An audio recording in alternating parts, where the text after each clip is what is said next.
What's going on, man? Welcome back to the basement. I'm Ron, and today we have what I am calling the worst picks in every round of your fantasy draft. I know a lot of you guys have home league drafts coming up this weekend, and you don't have time to go through all my do not draft and must avoid videos, so we're going to get it all out in one shot, go round by round, and tell you guys the players that I am not drafting in 2023. So with all that being said, make sure you go down below, leave a like, subscribe, let's go. VVS stones, like this froze, ice cold,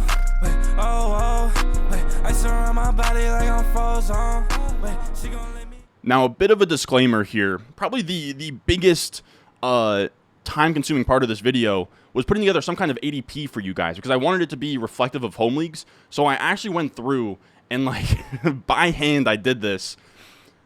These are not the ADPs, they are the pre-draft rankings. So if you go into Sleeper, ADP is the rankings, but for ESPN and Yahoo, you go into the draft room and it has expert rankings already preloaded in. And I wanted it to be as authentic as possible for what your home league is going to be like. Everyone's going to be drafting off of those rankings. So this is as close as possible to finding the consensus, where I took all of their pre-draft rankings, I found the average, I sorted it by average, and then I just made the aggregate rank. So you just had the consensus ADP pretty much for where these players are going in your home leagues. And then across the board, we're just going to highlight in red the fades we're going to talk about. We're going to go round by round here. Now, first up, we have Nick Chubb.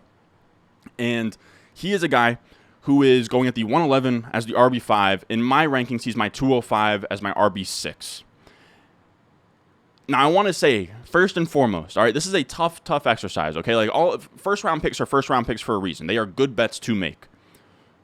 But if I had to stick my neck out and say that one of these first-round picks is a guy that I'm not drafting, it's Nick Chubb. I'm fine with him in the middle of the second, but late first is really tough. And that's what we got early on, right? Even on Underdog, it's wide receiver heavy.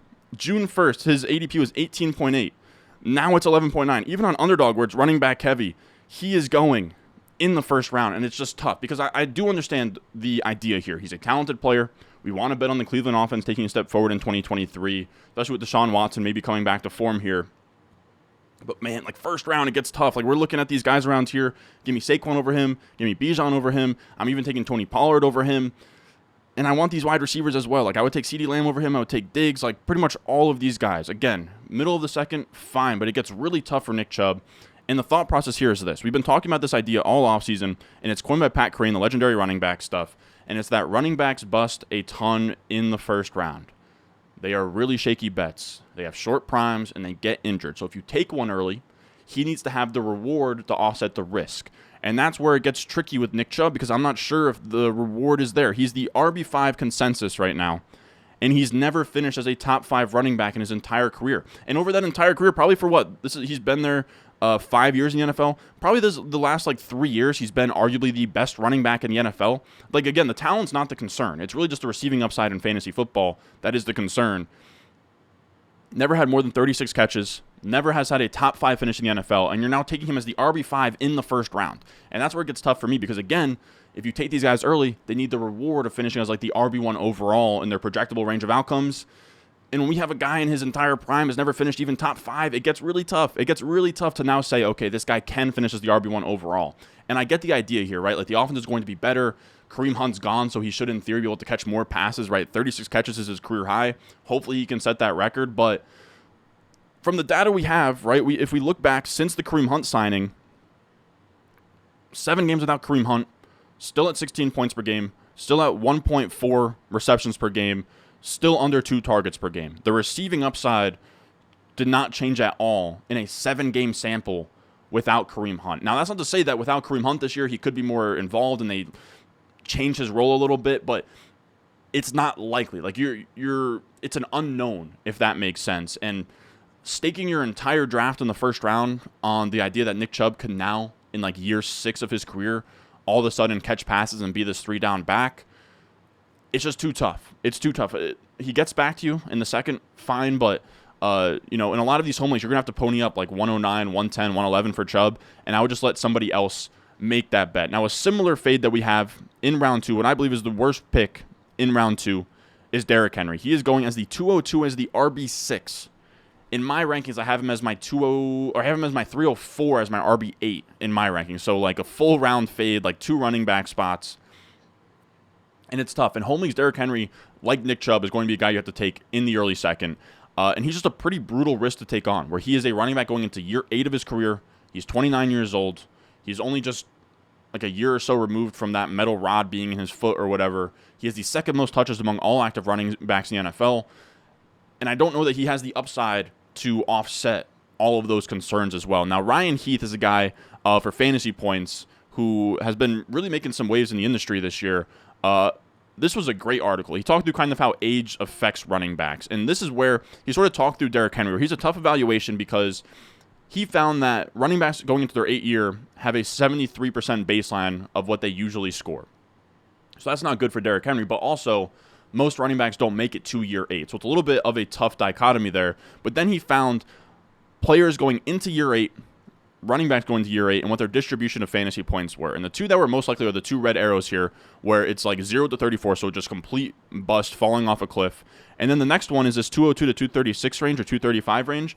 And that's just not like a crazy good outcome, where he looked at players in year 7, right? Derrick Henry had a top 5 score among all year 7 running backs. He found the top 5, right? Derrick Henry, among that list, and found what their average year 8 points were in fantasy football. And he's saying that their average was 219, which would have been like the RB15 last year. This is a guy, again, you're taking as the RB6 at 202, and like his baseline outcome is like RB15, and his floor is nothing. So it just gets tough. And he's also like a really tough bet on top of that, where if you get past the age stuff, we're now talking about a guy who is on the 32nd ranked offensive line by established the run. Like, that's what he's running behind. They were a bottom 5 offense last year. Like, of course you have Tannehill coming back, but it's just like Burks is already banged up. Like, you are betting on this offense to run through DeAndre Hopkins and Derrick Henry, 2 guys that are, at this point, probably past their prime. So to me, it's just a really tough bet to make, especially early in the second. I can't get there. If he somehow gets to like that Jacobs range in the late second and you want to take him, fine. But at the turn, if you want to get a running back, go Pollard, go Saquon. If you want to go anything else, take Devontae Adams, Brown, Amon-Ra St. Brown, Garrett Wilson. Like, definitely Amon-Ra St. Brown's a guy here. We're just like sort of glancing. 205 is a huge value. Like, if you were going to take Derrick Henry at the 202 and Amon-Ra St. Brown is there, just take St. Brown. I promise it's the play there. Now, after that, we have round 3. We have 2 worst picks in round 3. Some of these will have like 2 players, some of them 1. But Najee Harris is a brutal early round 3 pick this year. He is the 304 is the RB10 by consensus. For me, he is my 408 as my RB15. So I'm like 5 running back spots and like a round and a quarter lower than consensus. And this is where it gets tough for me. Because Najee Harris, his only good season in the NFL, where he was a guy that you could start every week and feel good about it, was when he led the NFL in touches and snap share and opportunity share. And now he has an actual threat in this backfield, where Jaylen Warren has a ton of juice. EPA per rush crushes him. Yards per carry crushes him. Rushing yards over expected crushes him. And it's like, oh, but Najee Harris was hurt last year. Well, if we look at year 1, still bad. Negative EPA per rush, under 4 yards per carry, negative rushing yards over expected. He has never once in his entire career been efficient. And you now have somebody behind him that's going to squeeze those touches, where to me, the way that Najee Harris pays off is if he gets like an 80% workload. That's now not that likely. Jaylen Warren's been making a ton of buzz in the preseason. I think that the touch split in the preseason was like 12 to 16 between Najee and Warren. I think that this is more of a 65-35 split than it is an 80-20. Again, just to make it clear, I'm not saying that Jaylen Warren is going to jump over Najee Harris. There's very little chance that happens, but just him forcing any kind of like sub 70 to 30 split, which I think that Jaylen Warren is very live to make this a 65-35 or a 60-40 split, that really screws up Najee Harris, where he has to have volume to pay off. That not being there means that you're now betting on Najee Harris to be efficient, which through 2 years he has been the complete opposite of efficient. So I just have a really tough time betting on that when him leading the league in volume is still looking pretty rough this year. We also now have Joe Mixon. Now I will say, okay, through like, I don't know, through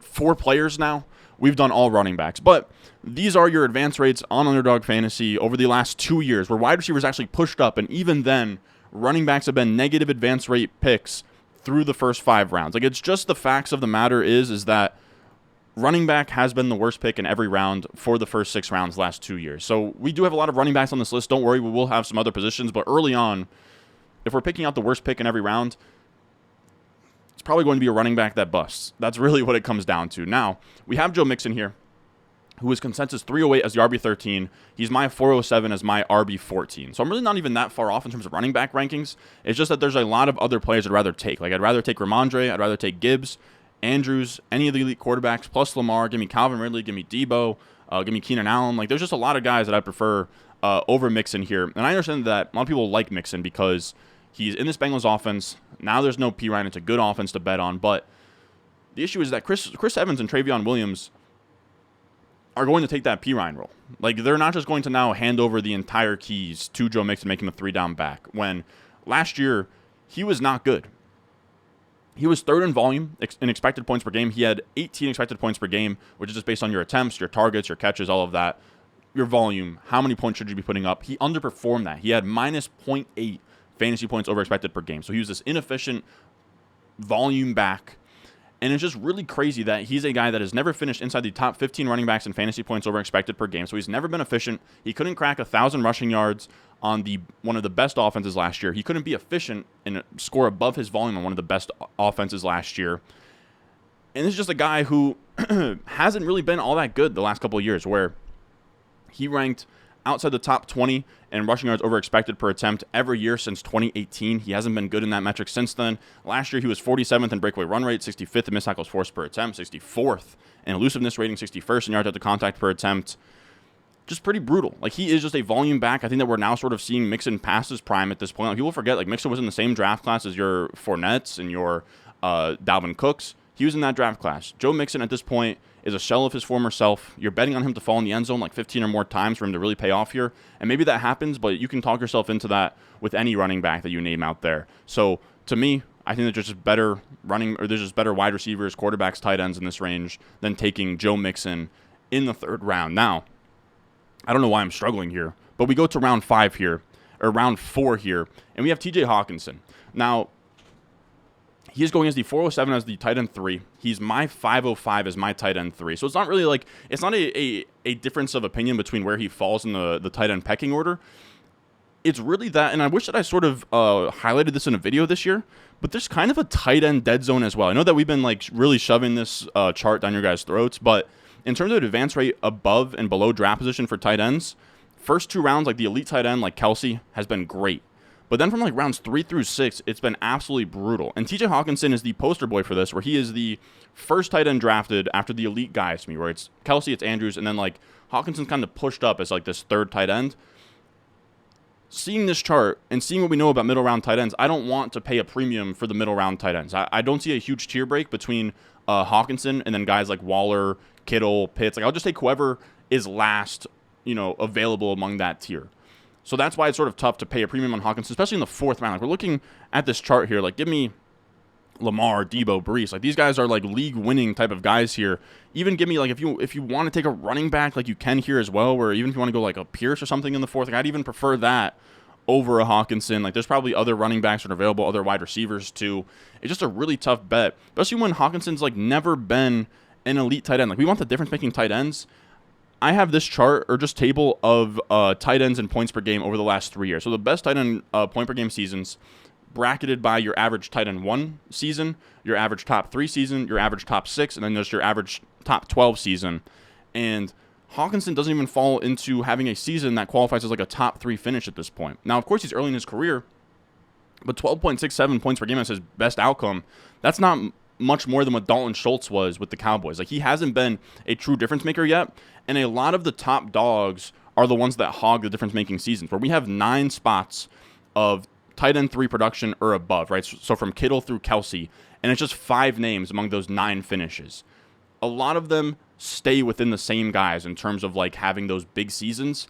To me, Hawkinson is just a really tough bet to ever hit that crazy upside. This is a guy who is a 4.7 speed guy, yet to crack 13 points per game. He was outside the top 15 in average depth of target and outside the top 15 in yak per reception. Those are the 2 components that you need: 4 yards per out run and 4 efficiency. Now, maybe he scores 10 or more touchdowns, but this is a guy in his career that his career high has only been 6 touchdowns. So it just gets tough. I don't want to pay up for a tight end in the 4th round when I don't see him much different than your Waller, Pitts, Kittle tier. I just think you might as well. You're just better off taking literally anything else. Now, after that, we have Miles Sanders here, who's going at the 411 by consensus as the RB19. He's my 705 as my RB26.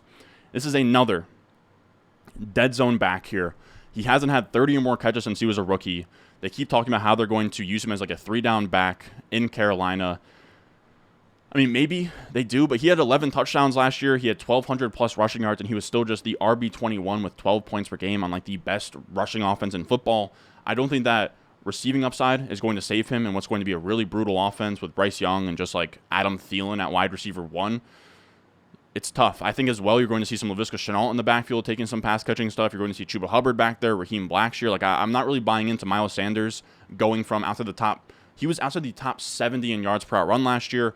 I just don't see him now being used as like this primary receiving back. Like, maybe he gets more receptions than he did last year. I think that's a lock. But for him to get like 50-plus catches, I think that it's looking pretty thin. And even in that scenario, if he's inefficient and he has like 6 total touchdowns in a bad offense, you're still talking about a guy who is just going to finish in the RB20s and isn't really a difference-making guy that you're now taking in the 4th round here, which is pretty brutal.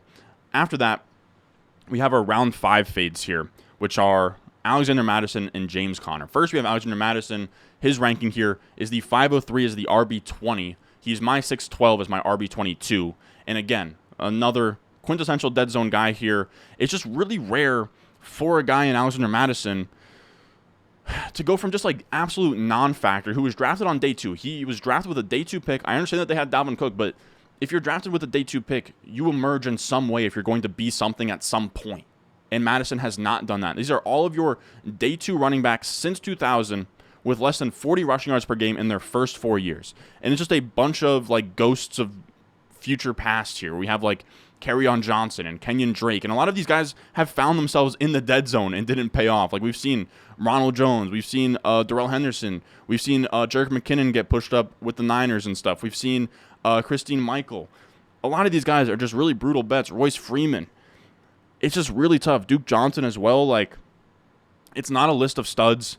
Again, if you get drafted on day 2, you should get volume early on. Like, the team has given you a ton of investment. Like, that's a lot of draft capital for a running back. Even in a backfield with Dalvin Cook, you should be able to carve something out. He didn't. I know that he's looked good in, like, the under 10-game sample we've seen without Dalvin Cook, but that was under a previous regime, different coaching staff. We just don't know what this is going to look like, and I just don't want to bet on the guy who is a projection play. Like, if somebody was this year's Mike Davis, to me, it would be Alexander Mattison. Now, we also have James Conner, who is, again, nothing but projected volume here. He's in an awful offense that is just having a fire sale at this point. They sold Josh Jones, a first-round pick in previous years, Isaiah Simmons, a first pick in previous years, both for, like, day 3 picks. They're punting everything off. It's going to be a bad team, bad offense. It's a bad offensive line. You got nothing going on here where, like, Kyler Murray is not going to play early on. The offense isn't going to move the football. You're going to have a lot of empty volume for a back who has dealt with injuries over the past few years. So James Conner, a guy who's going the 5'11 as the RB23 in home leagues, is my 7'11 as my RB28. 2 rounds later than that. Just a really big fade. Now, after that, we have Dallas Goedert in round 6. Who's going as the 609 as the tight end 7. He's my 801 as my tight end 7. So again, I'm right there with him being a tight end 7. But to me, there's a clear tier break from Kittle, Pitts, Waller to Dallas Goedert. I'm really only ever taking Dallas Goedert if I already have Jalen Hurts. I just think you're better off punting tight end. Like, this is the guy who is going to be the 3rd option behind A.J. Brown, behind Devonta Smith. We'd like the tight end to get some volume here. So now you're betting on efficiency. And the issue is the Eagles were 31st in pass percentage in the red zone. This is a team that is just going to run the ball in the red zone and score that way. They led the NFL in rushing touchdowns by a ton last year. They're not going to just, like, feed Goddard in the red zone. And that's the issue. Goddard needs touchdowns to pay off. He's never scored more than 5 touchdowns in a season, and he plays on a team that when they get in close, they just run the ball. So when we're looking at, like, the list here, give me Pitts, give me Waller. I don't know how he's even, like, in the same tier as those guys. Give me Javonte. Give me literally anybody on this list over Dallas Goedert. Deontay Johnson, Ayuk, Lockett, all of these guys are better picks. If you're going to take Dallas Goedert without already having Jalen Hurts, I think you should just punt it off and wait for, like, your Evan Ingram, Freiermuth, David Njoku tier, or, like, even, like, Dalton Kincaid. I think that you're just better off punting the position than taking Goddard over some of these, like, better position players. Now, in round 7, we have Isaiah Pacheco as the worst pick here. He is the 706 as the RB29 by consensus. He is my 809 as my RB31. So really not even that far off in terms of running back rankings again, but just a guy where I just can't take Pacheco over these wide receivers. Like, give me Mike Williams, give me Marquise Brown, Michael Pittman. I would even, if you're going to take a running back here, I'd honestly prefer DeAndre Swift. Like, if I'm going to take a running back here, DeAndre Swift is probably the guy for me. But again, like the wide receivers in this range, Dotson, Pickens, like I would just take any of them over Pacheco, assuming that we got a running back early in like some kind of hero RB build. Pacheco's just tough. He's just sort of feels like last year's Elijah Mitchell. You want pieces of this Chiefs offense, but I don't want to pay up for the running back. That's just a between the tackles grinder with like no draft capital invested at all. We've seen a lot of these guys that are like day 3 picks just not get any respect from the NFL front offices. He's kind of, replaceable. He's a guy who doesn't have a ton of receiving upside either. His best game last year was 16.2 PPR points. I just don't see Pacheco being like a smash league winner, and I'd like to have that in the upside scenario when I have to take over a lot of good players. Then we get to round 8, and this is where we finally start switching to the wide receivers. This is where we start switching to we should be taking the running backs here, right? Like, look at the running backs are in this range. You should be taking Antonio Gibson, Khalil Herbert, Brian Robinson even. Not taking swings on guys like Brandon Cooks. Now, this is the funny part. I'm actually higher than consensus on Brandon Cooks, where I have him 803 as my wide receiver 43. In these consensus ranks, he's the 809 as the wide receiver 40. So I'm like half a round and 3 wide receiver spots ahead. But I also have a ton of wide receivers like ahead of him. Like in this range, you can just see here as well. Like Jordan Addison's still here. I'm taking Jordan Addison over him all day. I believe I have Antonio Gibson over him. I definitely have the wide receivers that would have been there. Like there's wide receivers that are going to be here past round 8 that I have over Cooks, where I have like Quentin Johnston and I have Rashad Bateman and Elijah Moore, those type of guys over a guy like Brandon Cooks. So I wouldn't pay a premium on a guy here that's in his first year in a new offense with a new quarterback. Again, this is another reference to Ryan Heath's article on Fantasy Points. But wide receivers going into their 10th year, which is what Brandon Cooks is doing, this is when they start to really fall off. And again, when you're sort of have the card stacked against you when you're in a new offense with a new quarterback, to me, Brandon Cooks, like he probably finishes as a wide receiver 3, but drafting a wide receiver in the 8th round that finishes as like wide receiver 35, like it just doesn't help your team a ton. So I think that a lot of guys in your home leagues are going to recognize the name Brandon Cooks, take Brandon Cooks like the 7th, 8th round. I would just let them. I'd rather the higher upside options like your Addisons, your Quentin Johnstons, your JSN might fall here. Rashad Bateman, Elijah Moore. I would take any of those guys over Brandon Cooks. Again, like the running backs too. If you somehow have like a David Montgomery in round 8, anything DeAndre Swift in round 8, I'm taking all of those guys over Brandon Cooks. Again, just feels like a high floor, like low ceiling wide receiver. It just doesn't really help your team. And that's kind of the theme of these next couple of fades here. We have Juju Smith-Schuster in the 9th round, where he is the aggregate 905 as the wide receiver 44. He's my 1202 as my wide receiver 58 here. And he is just a brutal 9th round pick. Like I'm 3 rounds lower on him than consensus. And I think he's just a name that people are drawn to, right? Like he's just Juju Smith-Schuster. He used to be good a couple years ago. And like it's just tough, man. He had 11.6 points per game last year as the wide receiver 35 in points per game on the Kansas City Chiefs. And a wide receiver room with MVS, McCole Hardman, Sky Moore, and Justin Watson. There was nobody's besides Travis Kelce, and he couldn't secure a full-time role. He couldn't be better than wide receiver 35. So you now take that and you transplant it into a Patriots offense. I just don't see how he pays off in a big way. Sure, will he finish as like a high floor wide receiver 3? Yes, but again, those just aren't profiles that I'm shooting for. Like you can replicate that production off waivers with like a Greg Dortch, right? Like there's just no reason to take Juju here. Again, when you have all of these running back options, like this is when it's time to start hammering running backs like P. Ryan, Rashad Penny. In the 9th round too, like sometimes you get Khalil Herbert to fall there. You'll get Antonio Gibson, Zach Charbonnet. Take the upside swings, because if Kenneth Walker goes down, Zach Charbonnet is a top 15 must-start guy. With Juju Smith-Schuster, if like Devontae Parker goes down, no one cares. He's still somebody that like really sucks to start. Like my goal with these strategy videos, like you guys see, like I want a certain amount of wide receivers through 10 rounds, and it's because I never want to be in a spot where I need to rely on Juju in my flex. I want to have stacked wide receivers through there so I can now just hammer out the running backs in these rounds. Now, we also have round 10 here, which is the same thing, Jacoby Myers. Similar thing here. He's my 1205 as my wide receiver 61. He is consensus ranks 1009 as wide receiver 50. So I'm like 2 rounds lower than that. 11 wide receiver spots. And it's just, again, like this is what he's been his entire career. Just a low ceiling wide receiver. 12.9 points per game last year is the wide receiver 29. Wide receiver 35 before that. Well, he probably finishes a wide receiver 3, right? Where he's probably a top 36 guy. Probably. But again, I just don't really want like the slot wide receiver in a Raiders offense that already has Devontae Adams at the top and isn't really going to be very good. Like he's a decent like PPR option, but there's just like I never want to be in a spot where I have to rely on starting Jacoby Myers in a given week. Like I'd rather take the upside swing if I'm going to take a receiver here. I'd rather the upside swing on Tony or Zay Flowers. I'd rather as well again the running backs like Charbonnet, Jerick McKinnon, Elijah Mitchell that have the upside to be like dominating options if an injury happens. Like Jacoby Myers is just like hitting singles in the double-digit rounds, right? Like you're just kind of like line drive, getting onto first base. Like you're essentially bunting if you take Jacoby Myers, and that's cool. But I think in the later rounds, I just want to swing for the highest upside possible. And again, same story. Like again, like we're closing out here with all wide receivers. This one's a classic home league pick of like, there's going to be a guy in your home league that just sees Adam Thielen and like recognizes the name and is like, okay, we're in the double-digit rounds, fine, I'll take him. But he's going as the 1102 as the wide receiver 52 in home leagues. He's not even in my top 200. I have my top 200 right now, fully updated. Adam Thielen's nowhere to be found on there, and he's just absolutely brutal. Like he was in the offense last year that had the third most pass attempts and was a top 10 scoring unit, and he was the wide receiver 41 in points per game. Absolutely brutal. He's now 33 years old. He's heading into year 10, which we just saw the Brandon Cooks chart. That's not good. And he has a rookie quarterback. I'm just not sure how he pays off. Maybe he does pay off, but again, this is more of a single. Like I don't know how Adam Thielen's a league winner this year. And again, this is a spot where you can take like I would even be taking like Nico Collins over him, Rashad Bateman somehow here, and you can take upside running backs all day like Algier, where Bijan wants to go down. Algier's a must start. Damian Harris, you can be this year's Jamal Williams, Devin Achane, who's like a fun upside rookie. Give me any of those guys over a washed Adam Thielen at this point. But that is going to do it for us today. That is me going through every single round. Well, we could have gone through like round 12 plus, but like, who cares about the worst pick in the 12th round? Like, once you're in the 12th round, pick whoever you please, to be honest. In theory, it should be a non-wide receiver. You should, if you watch my videos, you should have enough wide receivers by then, but who knows? Now, that's going to do it for us today. I appreciate you guys watching. Of course, make sure you check out the Patreon, patreon.com/Ron Stewart.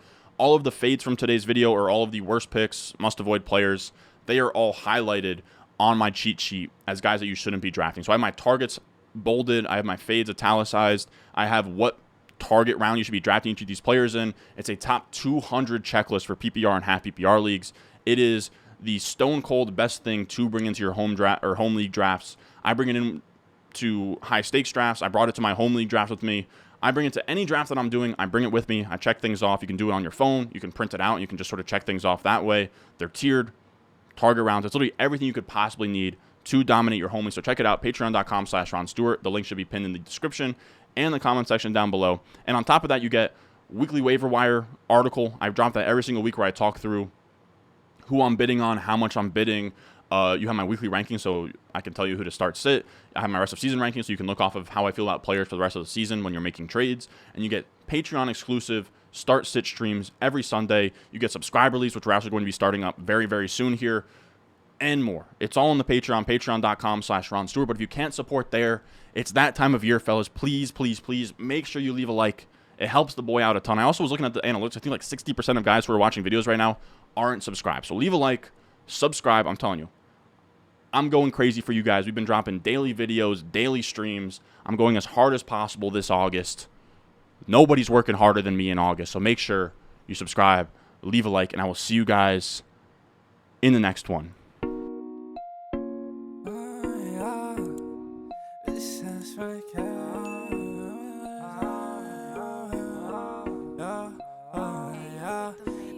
Stones, like this froze, ice cold, ice around my